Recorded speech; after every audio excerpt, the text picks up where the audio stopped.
अस्सलाम वालेकुम एवरीवन। काफ़ी दिनों के बाद वीडियो अपलोड कर रहा हूँ। एक तो टाइम मिलता नहीं है क्योंकि आपको पता है कि हमारे सेशंस चल रहे हैं पीएचडी जेएसटी की। मैं खुद ऐसे पिरसी राइटिंग पढ़ा रहा हूँ बच्चों को, और हेडमास्टर का हमने सेशन स्टार्ट किया है तो काफ़ी पैक हो गया हूँ। तो वैसे तो डेली वीडियो आती थी, अब टाइम नहीं मिल रहा। और आज ये वीडियो जो बनाने जा रहा हूँ बड़ी स्पेशल वीडियो है। काफ़ी बच्चों के क्वेश्चंस आ रहे थे। एक बच्चे तो रिपीटेडली सवाल कर रहा है कि सर काइंडली इस पे वीडियो बनाए। इस पे तो थोड़ी सी मैंने रिसर्च की है, आपको गाइड करूँगा, प्रैक्टिकली दिखाऊँगा कि पेपर किस तरह आता है। मैं बात कर रहा हूँ भाई मिनिस्ट्री ऑफ डिफेंस की। पर्टिकुलरली मिनिस्ट्री ऑफ डिफेंस में जो 17 ग्रेड की जॉब्स आती हैं उसकी तैयारी करने के लिए आप लोगों को क्या करना चाहिए, किस तरह तैयारी होगी। मैं आपको एक पेपर भी दिखाता हूँ। देखें ये वाला पेपर देखें, टोटल मार्क्स 100 लिखे हुए हैं, टाइम अलाउड 3 आवर्स है। और इसमें देखें attempt any 5 questions, all questions carry equal marks, use 1 leaf both side of your answer book for each. अब इसमें एक चीज़ क्लियर की गई है कि आपको इस पेज के एक पेज दिया जाएगा, उस पेज के दोनों हिस्से आपको इस्तेमाल करने हैं सवाल अटेम्प्ट करने के वक्त। सवाल नीचे में दिखा रहा हूँ। Start every question on new page, be brief and to the point. Be brief और टू द पॉइंट होना चाहिए आप लोगों को। जब इस सवालों को अटेम्प्ट करते वक्त आपको जहन में रखना चाहिए कि आप ब्रीफ होंगे। आगे चलते हैं कि during the last 2 decades Indo Israel ties have developed into strategic alliance, evaluate Indo-Israel relationship and its effects on Pakistan। अब इंडो इसराइल का सारा चल रहा है कि सवाल देखें, इसमें इस सवाल को आप दोनों पेज की 1 साइड एंड सेकंड, पहली साइड और दूसरी साइड है कि both sides use 1 leaf both sides. एक पेज इस्तेमाल करेंगे, एक पेज के दोनों साइड इस्तेमाल करेंगे, बस इसके अलावा आपको कुछ नहीं मिलेगा। मतलब आपको एक पेज मिलेगा, उस पर एक सवाल करना है, फिर दूसरा सवाल है, तीसरा सवाल है। Attempt any 5 question. सपोज़ के आपको टोटल 10 क्वेश्चंस दिए जाएंगे, 10 क्वेश्चंस 9 या 10 क्वेश्चन या 8 क्वेश्चंस आपको मिलेंगे। नॉर्मली 10 क्वेश्चंस मिलते हैं। तो 10 क्वेश्चन में दूसरा सवाल लेका साइट है and future planning in the past 30 years has led to the present energy crisis in the country. Energy crisis पे एक सवाल है। इसके सेशंस में चलाता हूँ कि पैराग्राफ राइटिंग किस तरह किया जाता है। बच्चों को मैं कहता भी हूँ ओ भाई तैयारी करें, किसी टीचर के पास जाएं, फिज़िकली जाएं, ऑनलाइन सीखें, लेकिन एक दफ़ा ये चीज़ें ज़रूर सीख लें। किसी न किसी टीचर से आप सीख लें कि सवाल अटेम्प्ट करने का तरीक़ेकार क्या है, बेसिकली किस तरह सवाल अटेम्प्ट करना चाहिए। तीसरा सवाल, over the last few years Pakistan is facing acute water shortage पे है। तीसरा सवाल कि वाटर शार्टेज पे आपको सवाल अटेम्प्ट करना है। इसी सवाल को भी अटेम्प्ट करते वक्त आपको 2 पेजेस इस्तेमाल करने हैं। पेज एक इस्तेमाल करेंगे लेकिन उस पेज के दोनों साइड आपको इस्तेमाल करने हैं इसी तीसरे सवाल में भी। तो टोटल आपको 5 क्वेश्चंस करने हैं। उसके बाद है ईरान से रिलेटेड एक सवाल आया है, आप देख सकते हैं कि ईरान से रिलेटेड सवाल है, इस पे आप अटेम्प्ट करेंगे। तो ये पैराग्राफ डेवलपमेंट एक बहुत बड़ा इंपॉर्टेंट सेगमेंट है आपकी लाइफ का। देखिए कल आप ऑफिसर बनते हैं तो ऑफिसर बनने के वक्त भी आपको क्या करना है, आपको फोकस करना है कि भाई मैं किस तरह सवाल का जवाब दूँ। अगर कोई ऑफिसर आपको क्वेश्चंस आपसे कोई क्यूरीज पूछता है तो आप उसको डिटेल में लिखते हैं, उसको एक्सप्लेन करते हैं। तो इसके लिए आपको नेचुरली किसी न किसी टीचर की ज़रूरत पड़ती है। कोई भी आपका मेंटोर है, या आप अगर अफोर्ड नहीं कर सकते कि किसी के पास जाएं, उससे आप फ्री असेसमेंट करवाएं, अगर वो आपका जानने वाला है, उसकी एक्सपर्टीज़ ज़रूर देखें। किसी भी टीचर के पास सीखने से पहले उसकी एक्सपर्टीज़ देखना बहुत ज़रूरी है। This is fundamental, this is very basic and this is most important, keep in the mind.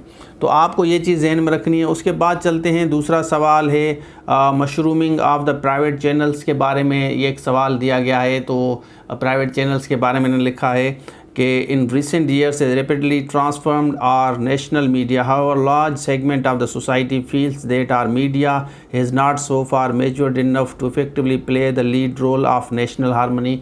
National harmony के बारे में जो टीवी चैनल्स हैं उनका रोल अच्छा नहीं है। तो आपको सबसे पहले तो इसका पता होना चाहिए कि भाई टीवी चैनल्स किस तरह काम करते हैं, उसका रोल क्या है, उनकी लिमिटेशंस क्या हैं, कौन सी रिजर्वेशंस हैं, कहाँ पे हमारी स्टेट के बारे में उनको अगेंस्ट में बात नहीं करनी, क्योंकि ओवरऑल पूरी दुनिया में ये चीज़ें स्प्रेड होती हैं तो इससे इमेज ख़राब होता है। तो मीडिया का क्या रोल होना चाहिए कि किस तरह नेशनल हार्मनी क्रिएट करे, पाकिस्तान में किस तरह अमन पैदा होगा। जैसे सूबे आप आपस में कन्फ्लिक्ट कर रहे हैं तो मीडिया को क्या करना चाहिए। आपका सेंट्रल में मीडिया बैठी है, प्राइवेट टीवी चैनल्स हैं या सोशल मीडिया के थ्रू भी अगर टीवी चैनल्स चला रहे हैं तो उनको किस तरह रोल प्ले करना चाहिए। This is most important question. तो इस तरह आपको सवाल दिया जाएंगे। एक और मैं आपको पेपर दिखाता हूँ, यहाँ पे आते हैं, आप देखें इसमें हो सकता है कि पहला आपका जो सवाल है ना वो MCQs टाइप बेस्ड हो, पहला सवाल। उसके बाद आपके जो सवाल हैं ये इस तरह होंगे। असिस्टेंट डायरेक्टर की बात कर रहा हूँ, 17 ग्रेड की बात कर रहा हूँ, मिनिस्ट्री ऑफ डिफेंस की बात कर रहा हूँ। अच्छा, इसके साथ साथ जो बच्चे कस्टम और अप्रेजिंग में ये जो पास हुए हैं, प्रेवेंटिव में पास हुए हैं, उनका BC टाइप का होगा, लेकिन उनका एक ही पेपर होगा। वो थोड़ा सा उनको उनके पास लिमिटेशन नहीं होती कि 2 पेज एक ही पेज पे दोनों ओवरलीफ इस्तेमाल करने, इस तरह नहीं होता। उनको फ्रीडम होती है कि भाई आप जितने भी पेजेस लें आप लिखें, सवाल को अटेम्प्ट करें। लेकिन यहाँ मिनिस्ट्री ऑफ डिफेंस में लिमिटेशन से आपको एक सवाल पे 2 ओवरलीफ आपको काम करना है, लिखना है आपको, एक पेज और दूसरा उसकी दोनों साइडें लिखनी है आपको, सवाल को जस्टिफाई करना है। तो ये आपको सीखना पड़ेगा किस तरह पैराग्राफ डेवलपमेंट होती है, किस तरह टॉपिक सेंटेंस होगा, थीसिस स्टेटमेंट किसी ऐसे का लिखा जाता है तो उसका क्या तरीक़ाकार है। ये तो क्वेश्चंस बेस्ड है, आपको इस तरह तैयारी करनी होगी। और इससे जो कम होंगे, वो जो BPS 17 से कम वाले जो पेपर्स आते हैं वो MCQs टाइप बेस्ड होते हैं। मिनिस्ट्री ऑफ डिफेंस में MCQs में आपको पास करना है, उसके बाद आपका साइकोलॉजी या इंटरव्यू वगैरह होता है। तो इसमें देखें, इसमें आते हैं क्वेश्चन नंबर 2, 3, 4, 5, 6। पहला ग्वादर पे है, दूसरा न्यूक्लियर टेक्नोलॉजी पे है, तीसरा एक्सेस टू चीप एनर्जी पे है, चौथा एक्सट्रीमिज़म पे है, पाँचवा जो छठा मतलब ग्लोबल वार्मिंग पे है। 7 what are the implications of nuclear Iran for region. Implications असरात कहा जाता है, इफ़ेक्ट्स जिसको आप कहते हैं कि उसके इफ़ेक्ट्स क्या हैं, असरात क्या हैं, किस तरह हमें इस चीज़ को देखना चाहिए। 21st century has become as the century of knowledge based societies. Globalizations के बारे में सवाल है। तो उसके बाद लास्ट क्वेश्चन हम देखते हैं, discuss the problems associated with population explosion. बिल्कुल देखें, पॉपुलेशन एक्सप्लोजन पे पाकिस्तान एंड उसके अलावा है strategies to control the growing population. Population explosion पे सवाल आया है, बिल्कुल कॉमन क्वेश्चन है, कोई भी बच्चा आराम से कर सकता है। देखें, सारी चीज़ ये है कि आप कितनी जस्टिफिकेशन देते हैं सवाल अटेम्प्ट करने के वक्त। मेरे पास जो बच्चे पढ़ते हैं मैं उनको नॉर्मली यही चीज़ समझाता हूँ कि भाई आप लैंग्वेज के साथ साथ अपना जो पॉइंट ऑफ डिस्कशन है वो आपको पता होना चाहिए कि आपने जो बात छेड़ी है। जगह सपोज़ के पॉपुलेशन पे ये जो सवाल आया है कि problems associated with population explosion इन पाकिस्तान। अब पॉपुलेशन से रिलेटेड जो प्रॉब्लम्स हैं, जैसे ज़्यादा पॉपुलेशंस होती हैं तो आपको पता है कि हमारे हेल्थ के सेक्टर्स में प्रॉब्लम्स होता है। हमारे जो अर्बन एरियाज़ में है क्राइम ज़्यादा होता है।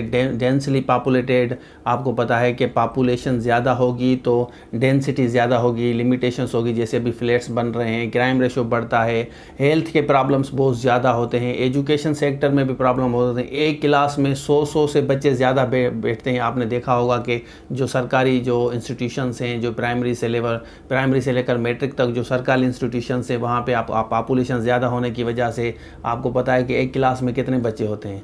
हमारे यहाँ तो 150 तक भी मैंने देखे हैं कि 150, 120 तक बच्चे भी बैठते हैं। तो एजुकेशन में प्रॉब्लम होगा, हेल्थ में प्रॉब्लम होगा, आपको क्राइम रेशो ज़्यादा बढ़ेगा, ड्रग एडिक्शंस पे बहुत ज़्यादा आते हैं क्योंकि अपॉर्चुनिटीज़ बहुत कम होती हैं। ज़्यादा पॉपुलेशन होगी, ज़्यादा पॉपुलेशन से अपॉर्चुनिटीज़ बहुत कम होती हैं, लिमिटेड अपॉर्चुनिटीज़ होती हैं। देखिए, एक घर में अगर 10 लोग हैं और 10 लोग हैं तो उनका एक बर्डन होगा ना। इसी तरह आपका फूड जो है क्राइसिस ज़्यादा होगा, फूड की ज़्यादा कमी होगी। तो ये प्रॉब्लम्स है ना, आप रिलेटेड पॉपुलेशन से, पॉपुलेशन एक्सप्लोजन से है। और उसके साथ साथ मैनेजमेंट भी अच्छी नहीं होती। बाकी ये रीज़न है कि क्यों होता है, इसको किस तरह मैनेज किया जाए। अगर सवाल में पूछा जाता है तो आपको लिखना होगा, अगर नहीं पूछा जाता तो आपको नहीं लिखना। मैं हमेशा बच्चों को कहता हूँ, जो मेरे पास बच्चे पढ़ते हैं, कि सवाल अटेम्प्ट करना अलग बात है, ऐसे को अटेम्प्ट करना अलग बात है। कि सवाल की टेक्निक क्या होनी चाहिए, किस तरह सवाल को अटेम्प्ट करना चाहिए जैसे हमें स्कोर ज़्यादा से ज़्यादा मिल सके। तो बात का लबलबा ये है कि आप लोगों को अब पता हो गया कि सवाल किस तरह आएगा मिनिस्ट्री ऑफ डिफेंस में। ये छोटे छोटे पैराग्राफ की प्रैक्टिस करें, किसी अच्छे टीचर से असेसमेंट करवाएं, आई एम श्योर आप पास कर लेंगे। आपकी प्रेजेंटेशंस अच्छी होनी चाहिए, आपको पता होना चाहिए कि आपने सवाल के साथ जस्टिस किया है, पैराग्राफ राइटिंग में गलती ग्रामर की नहीं होनी चाहिए। मेरे पास अगर आप सेशंस लेंगे तो मैं 1 मंथ में इन चीज़ों की तैयारी करवाता हूँ, लेकिन लैंग्वेज की जो ग्रामर की है वो मेरी 2 मंथ का सेशन है, वो आप सेपरेट सेशन है। लेकिन इसका 1 मंथ 1.5 मंथ तक भी मैं आपको लेके जाऊँगा। तो ये ये स्पेशली मैंने आज वीडियो बनाई है मिनिस्ट्री ऑफ डिफेंस के बारे में, उन बच्चों के लिए जो वेट कर रहे थे कि सर हमें बताएं कि किस तरह होगा। बहुत ज़्यादा एप्लीकेशंस आई हैं और बहुत ज़्यादा कंपटीशन है, आपको ज़्यादा मेहनत करनी होगी, स्ट्रगल करनी होगी। आई एम श्योर आप आराम से पास कर सकते हैं। राइटिंग अच्छी करें, लैंग्वेज का फोकस करें और उसके साथ साथ टॉपिक के साथ जस्टिस करें, आप आराम से पास कर लेंगे। तो ये था आज के लिए। आई एम श्योर कि मेरी वीडियो आपको पसंद आती होंगी। और मैं तो आपको नहीं कहता कि सब्सक्राइब करें, सब्सक्राइब करने वालों को वीडियो जल्दी मिलती है, जो सब्सक्राइब नहीं करते उनको वीडियो देर से मिलती है। This is what makes the difference. तो ये था आज के लिए। Thank you very much. अभी भी आपका कोई सवाल है तो आप सवाल कमेंट्स में कर सकते हैं। मैं कोशिश कर रहा हूँ कि जितने क्वेश्चंस ऑलरेडी आए थे उनमें से क्वेश्चंस पिक कर रहा हूँ और उस पर वीडियो बनाना मैंने शुरू कर दी है।